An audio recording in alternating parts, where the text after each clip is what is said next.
और चलिए आगे बढ़ते हैं जबलपुर से खबर, जहां पर जीएसटी चोरी में बड़ी कार्रवाई की गई है। जीएसटी चोरी का सरगना रांची से गिरफ्तार हो चुका है। सुनियोजित तरीके से जीएसटी की बड़ी चोरी का यह मामला सामने आया।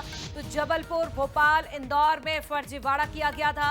आरोपी आपको बता दें विनोद कुमार, जो कि अब पुलिस की गिरफ्त में है। आरोपी विनोद कुमार की गिरफ्तारी हो चुकी है। कई फर्जी कंपनी बनाकर फर्जीवाड़ा किया गया था। भोले भाले लोगों के दस्तावेजों का दुरुपयोग किया। करीब 35 करोड़ का घोटाला सामने आया। तो ईडब्ल्यूओ ने जहां गिरफ्तार कर कोर्ट में पेश किया। अमित सोनी हमारे साथ जुड़ चुके हैं। अमित, देखिए जीएसटी चोरी का ये मामला सामने आया था, जिसके बाद ये बड़ा एक्शन लिया गया। बताइए जांच की क्या कुछ बड़ी बातें रही अमित?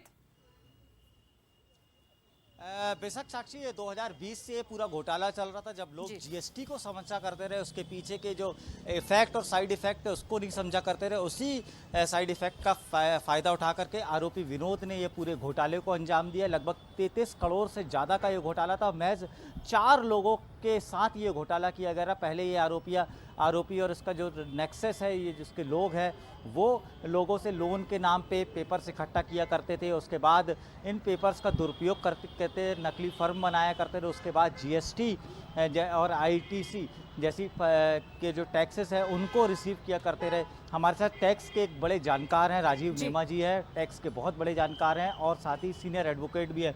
सर, ये जो आईटीसी घोटाला है किस तरह से अंजाम दिया होगा आपके नज़र में, और क्या होता है ये आईटीसी? देखिए, जब से ये जीएसटी लागू हुआ है तो आईटीसी जो है वो जीएसटी का बैकबोन है, रीढ़ की हड्डी है। क्योंकि ज़्यादातर व्यापारी जो अपना टैक्स का चुकारा करते हैं तो उसमें से बहुत बड़ा अंश जो होता है वो आईटीसी से एडजस्ट करके उनको अपने आउटपुट लायबिलिटी पे टैक्स का एडजस्टमेंट को करके चुकाना होता है।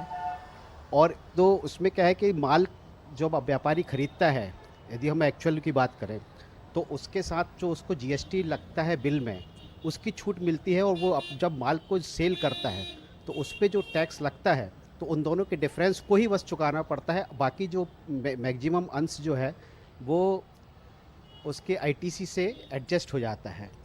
तो ऐसी स्थिति में कुछ व्यापारी जो हैं, एक्चुअली में देखा जाए तो ये व्यापारी भी नहीं है, ये कतिपय तत्व जिनको कह सकते हैं।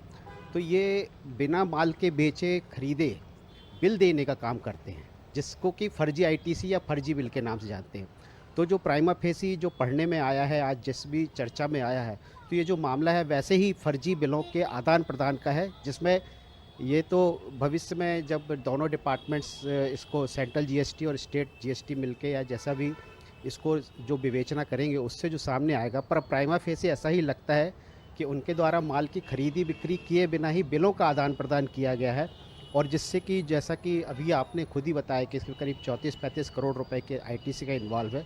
तो इसमें माल की बिक्री ना करके उन्होंने केवल बिलों का आदान प्रदान किया। बिल्कुल, देखिए जीएसटी चोरी का ये मामला था। बातचीत करते रहिएगा। फिलहाल बहुत शुक्रिया जुड़ने के लिए।